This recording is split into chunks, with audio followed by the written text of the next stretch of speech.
আমি আমি একটা ব্যাপার নিয়ে একটা আলাপ করতে লাগে আজকে শুরু করছেন। আমি একটা শিরোনাম করছি, দেখেন, শেখ হাসিনা ফিরে আসছেন মিশ্র দেশে। হ্যাঁ, সেগুলা তো 5 বছর পর থেকে এত বেশি লেখা হয়েছে, এত বেশি কথাবার্তা হয়েছে। তখন সবচেয়ে মজার ব্যাপার হচ্ছে, গতকালকে ইন্ডিয়ান ফরেন অফিসের স্পোকসম্যান জয়সওয়াল একটা আনসার দিতে গিয়ে কইছে এরকম তারা বিবেচনা করতেছে, চিন্তা ভাবনা করতেছে। তো এই ব্যাপারটা যখন সামনে এলো, বাংলাদেশের মিডিয়া অনেকে কিন্তু খুব ক্যাচ করছে, ইন্ডিয়া মানে নতুন চিন্তা করতেছে, এরকম চিন্তা। ইন্ডিয়ার কি জিনিস, ইন্ডিয়ার চাণক্য কূটনীতি এবং ইন্ডিয়ানদের অবস্থান, ইন্ডিয়ার অবস্থান তাদের শেখ হাসিনার একটা ব্যাপার হচ্ছে প্রথম দিন থেকে যেটা তাদের অবস্থান, যে তিনি আমাদের গেস্ট, এখানে তিনি আমাদের গেস্ট। এবং শেখ হাসিনা যখন ইন্ডিয়াতে গেস্ট হয় তখন কিন্তু ইন্ডিয়ান সব দল মিলে একটা মিটিং করছে, তারা মিটিং করে তাকে গেস্ট করছে তারা। এবং ইন্ডিয়া ওন করে শেখ হাসিনাকে, এটা আজকে না, মুজিব ফ্যামিলিকে এটা ওন করে, এটা ভারতের জনগণ ওন করে, এটা কংগ্রেস বিজেপির ব্যাপার নেই, ভারতের জনগণ ওন করে।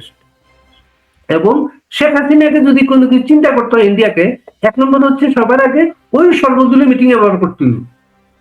সর্বদলীয় মিটিং করে বলে আমরা গেস্ট না, আমরা উনি আমার গেস্ট না, ওই ব্যবহার করতে হবে 1 নম্বর। 2 নম্বর হচ্ছে তারা ইয়ে করতে হবে যেটা ইন্ডিয়ান আইন, ইন্ডিয়ান বিচার ব্যবস্থাটা, যেটা তারা ডাইরেক্ট বলে না, যেটা আমরা আমাদের সাথে যখন অফ দ্য রেকর্ড অনেকে বলেন, যেটা মনে করেন যে বিচার, যে আদালতে তার বিচার এসেছে, এই বিচারটাকে তারা আদালতই মনে করে না, এই বিচার উপর তাদের ক্রিয়া নেই সেটা। প্লাস হচ্ছে তাদের সিস্টেমটা হচ্ছে, যদি একটা দেশ তারে এমন কিছু চায়, তখন এই বিষয়টা নিয়ে তারা তাদের আদালতে যাবে, তার আদালত পরীক্ষা নিরীক্ষা করে এইটাই। আরেকটা ব্যাপার, আপনি ইংল্যান্ডে আছেন, আমি অস্ট্রেলিয়াতে আছি, মৃত্যুদণ্ড যখন একজনকে দেওয়া হয়, এই মানুষটা তো কোনোদিন, অস্ট্রেলিয়া তো নাই, ইন্ডিয়াও পারে না এটা, যখন একটা মানুষকে মৃত্যুদণ্ডের ব্যাপারটা, হ্যাঁ, এটা আসে না। আপনি কি দেখেন বিষয়টা? আমি আমি কই ভাই, আমি এই নিউজটা দেখি, মানে the only difference I found is like India এতদিন কিন্তু পাবলিকলি নেত্রীর বিষয়ে, প্রত্যাবর্তন বিষয়ে কোনো ধরনের কমেন্ট তারা করে নাই। তো এইবার একজন কূটনীতিক উনি বলছেন যে আমরা এটা দেখতেছি, তো there is no change actually, মানে আগের অবস্থা থেকে এই কথাটা কিন্তু তারা একই ব্যক্তি জয়সওয়াল বিভিন্ন সময় বলছে আমাদেরকে অফিসিয়ালি জানায় নাই, আমাদেরকে একটা চিঠি আসছে, চিঠিটা পরীক্ষা নিরীক্ষা করতেছি, এইভাবে বলছে সবসময় কিন্তু। হ্যাঁ, আপনি আরেকটা মাথায় রেখেন, ইন্ডিয়া যেমন একটা, ইন্ডিয়ার প্রাইম মিনিস্টার এবং আমেরিকান প্রেসিডেন্ট দুজন সবার আগে ব্যবসায়ী, সবার আগে ব্যবসায়ী, তার বিজনেস স্বার্থটা আগে তাদের কাছে। এরপরও ইন্ডিয়ার ব্যাপারটা কিন্তু শেখ হাসিনা এবং আওয়ামী লীগের ব্যাপারটা, ইন্ডিয়াতে হচ্ছে একেবারে ইন্ডিয়ান জনগণের বিষয় এটা। হ্যাঁ, আওয়ামী লীগটা কিছু ওন করে, তারা আওয়ামী লীগটা ওন করে বিএনপিতে পরীক্ষা নিরীক্ষা করেছে। হ্যাঁ, আওয়ামী লীগ পরীক্ষা নিরীক্ষা করার কোনো ব্যাপার না ইন্ডিয়ান মানুষের কাছে, এটা সব বিভিন্ন দেশে এরকম একটা ইয়ে থাকে সেটা। হ্যাঁ, এমনকি এই যে তার একটা আশা ছিল যে একটা ইলেকশন হইব, ইলেকশন হওয়ার পরে আওয়ামী লীগের এটা নিষেধাজ্ঞা প্রত্যাহার করা হইব, আওয়ামী লীগের নেতারা, যত নেতা আছে ইন্ডিয়াতে, এরা দেশে ফেরত আসবে, রাজনৈতিক কাজকর্ম করবো। শেখ হাসিনার ব্যাপারে কখনোই তারা অন্য কোনো চিন্তা করে না বা করবে না, এটা আমি যতটা বুঝি। আমি বলি বাড়ি ভাই, বিষয়টা হচ্ছে যে নেতৃত্বের দিন, মানে নিজের দিন উনি সিদ্ধান্ত নেবেন, মানে নেতৃত্বের দিন চিন্তা করবা যে তাই দেশ যাইতা, তাই ওই দিন দেশ যাইতে পারবা। দ্যাট ইজ ওয়াট ইন্ডিয়ান পজিশনের নেতৃত্ব যে আজকে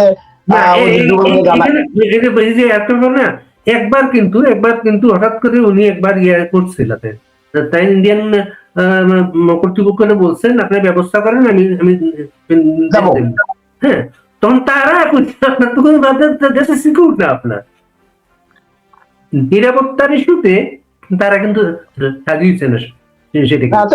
মানে এখন পর্যন্ত সর্বশেষ যে অবস্থান, ইন্ডিয়ান অবস্থা এটাই, নেত্রী যদি কইন যে আমি দেশে যাইতাম, ইন্ডিয়া ব্যবস্থা করে দিব, এবং নেত্রী, আমি মনে করি নেত্রী দেশে আইবা ভেরি সুন, এটাই বাস্তব।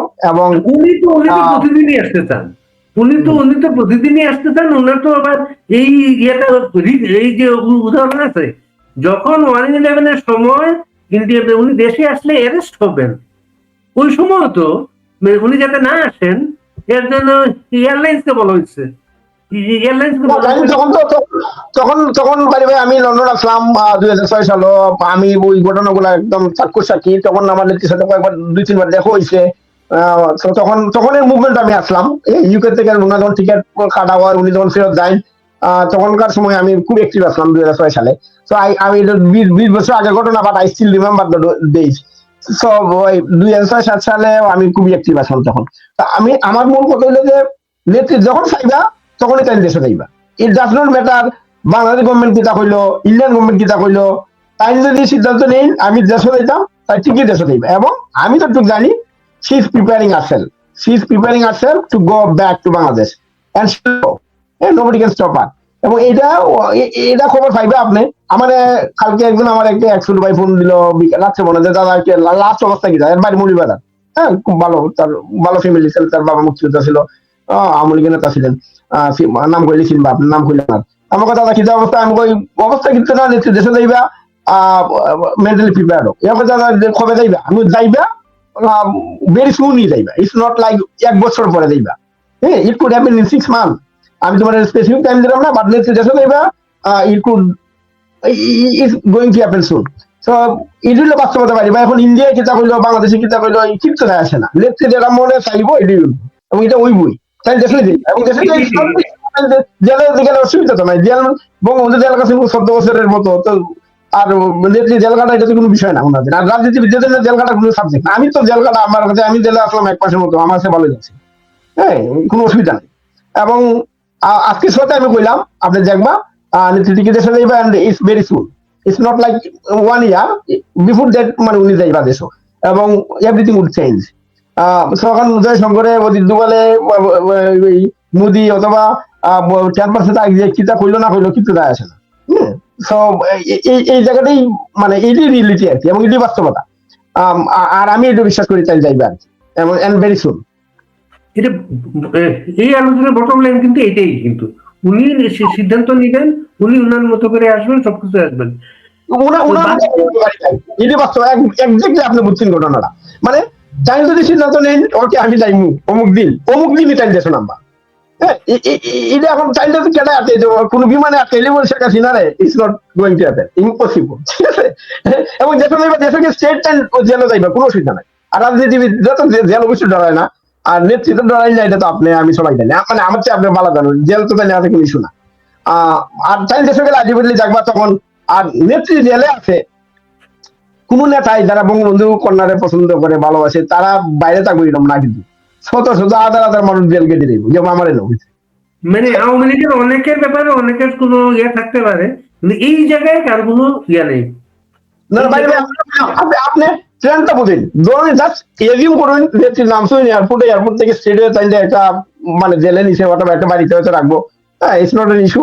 পরের দিন আপনি ইমাজিন করুন প্রত্যেকটা আদালতে কি পরিমাণ মানুষকে হাজিরা দিব যে আমি হাজিরা দিতে চাইছি। জাস্ট ইমাজিন করুন সিনটা। কত শত শত হাজার হাজার নেতা কর্মী যত জন আছে মামলার আসামি দেশের ভিতরে আছে, সবাই হাজিরা দিব, সবাই মামলা দিলে না। তো এখন কি তৈরি ঘটনাটা, এবং এটা খুব ভালো করে জানেন যে একমাত্র টাইম দেশে গেলই বিপ্লব ঘটবো, আদারওয়াইজ কেউ বিপ্লব ঘটে যেত না। কোনো নেতা ফেতা খেতা কেউ কিচ্ছু করতে পারতো না। নেত্রী এয়ারপোর্টে নামবো, এয়ারপোর্ট থেকে জেলা যাইবা। গভর্নমেন্টের অবস্থা, গভর্নমেন্ট পার্টি তো বুঝতে পারে, একটু সিমটম বোঝা যায়, বাতাস বোঝা যায়। এই যে সব জায়গাতে আইনজীবী সমিতির ইলেকশনে ইয়ারা পাস করে, হ্যাঁ, এই পাস করে, এটা কিন্তু সিমটম, সিচুয়েশনটা তৈরি হয় কিন্তু। হ্যাঁ, কোর্টের ব্যাপার।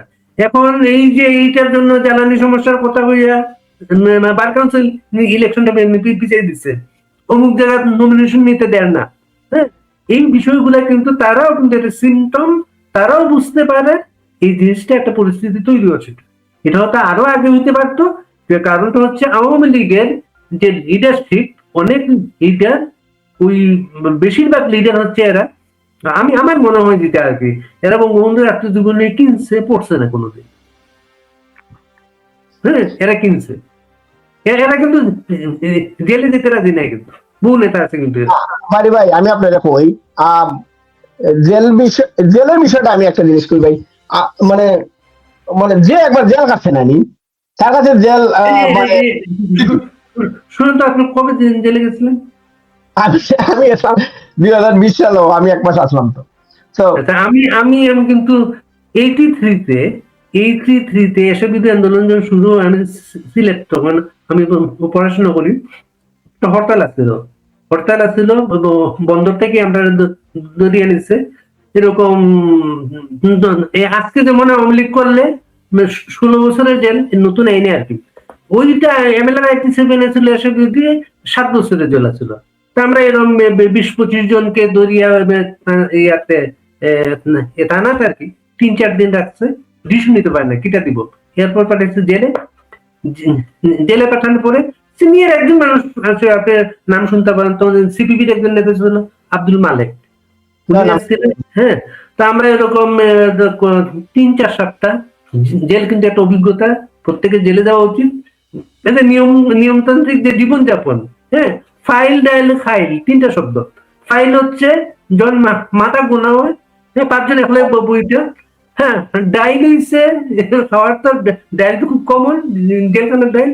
আর হচ্ছে খাইল, খাইল হচ্ছে খাইল কুজাই মুগিয়া, ফাইল ডাইল খাইল, এটা আপনার খালকে যাই মুগিয়া। আমরা ওখানে একটা রেডিও আসছিল, রেডিওতে আমরা যখন শুনলাম ডক্টর কামালকে ইয়ে করছে, ছেড়ে দিচ্ছে। তো ডক্টর কামালকে ছেড়ে দিচ্ছে, আমরা মানুষরা রাখতো না এটা। ডক্টর কামাল খুব মজার একটা ঘটনা করছিল ওই সময়। ডক্টর কামালকে আটক করার পরে হেনরি কিসিঞ্জার ফোন করছিল এসআইএল অফিসে ফোন করে শুধু জানতে চাইছে, আমরা শুনলাম ডক্টর কামালকে অ্যারেস্ট করা হয়েছে, উনার শারীরিক অবস্থা কিরকম, শুধু এই কথাটা বলছে। ছেড়ে দিছে।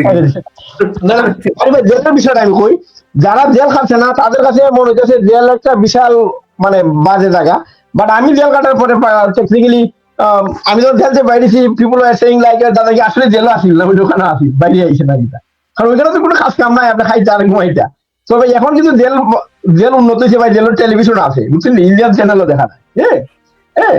তো তবে জেলে এখন যারা যার যে ছেলেপেলে, আমার অনুষ্ঠানে আমি কথাবার্তা বই, এখন যে টেকনিকের ব্যাপারটা হচ্ছে, যারা জেলগুলার সাইজ যেটা, হ্যাঁ, সাইজের চেয়ে অনেক বেশি মানুষ প্লাস হচ্ছে এই আওয়ামী লীগ পুলিশ হত্যার বিচারের দাবিতে আন্দোলন করে, এই করে সেই করে, প্র্যাকটিক্যাল হচ্ছে পুলিশ, জেলখানার লোকজন, কোর্টের লোকজন, এরা আওয়ামী লীগের নেতা কর্মী, এরা টাকা কামাইয়ের মেশিন বানাইছে।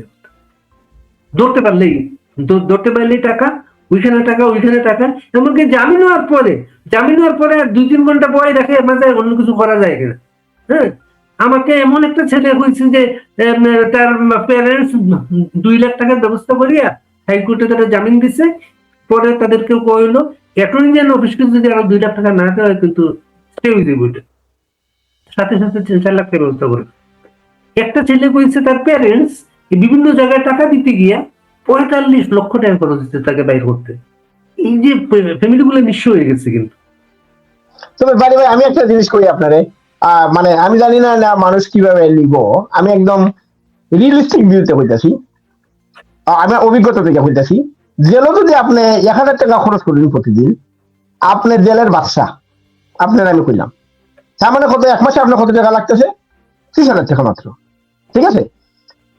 আর 45 লাখ টাকা খরচ করে আমি কিতা লেগে জেলতে বেরিতাম, আমি আমার কোনো আইডিয়া নাই ভাই। আমি ওই যে ব্যবস্থাটা গড়িয়ে উঠছে, ওই যে আরেকটা মামলা দিয়ে আটকানো, এই যে আরেকটা মামলা যাতে না দেয়, সব জায়গায় কিন্তু থানা, পুলিশ, জেল, সব জায়গায় কিন্তু ডিসি অফিস, নাজির, সব জায়গায়। না ভাই কেনই আমি কই আপনি কইন, আমি যখন জেলা আসলাম 1 মাসে আমার খরচ হয়েছে 50,000 টাকা, জাস্ট 50,000 টাকা জেলে ভিতরে, অনলি 50,000 টাকা। তো তখন যে কোভিড আসিল, আমি যে আসিল, আমার কথা আমি যদি মোটামুটি মাসে 50,000 টাকা খরচ করলে জেলে, ওই জেলের মধ্যে মনে করেন যে আপনি কিং, তো আমি কোন কারণে 45,000 খরচ করে জেলতে পারিতাম, মানে এটা আসলে বাবার বিষয়, যেহেতু আমি জেলেরই লাগছে তার অসুবিধা দিচ্ছি, যেহেতু মানে ইটস অনলি পলিটিশিয়ান, ঠিক আছে, যেহেতু আমি রাজনীতি করি, যেহেতু আমি রাজনীতি সুবিধাভোগী, হ্যাঁ, সেহেতু আমি রাজনৈতিক কারণে জেলে থাকলে জেলতে বাইরে বাইরে দিলে 45,000 টাকা খরচ করবো, আই ডোন্ট অ্যাকসেপ্ট দিস। হ্যাঁ, এর চেয়ে আমি রিল্যাক্সে জেলে কদিন থাকবো ভাই, কোনো অসুবিধা নেই। বিশ্বাস করেন না আবেগও কাজ করে, মা মা না, ওইটা আছে ভাই। আমি একটা রিয়েলিস্টিক ভিউতে চিন্তা করলাম আর কি।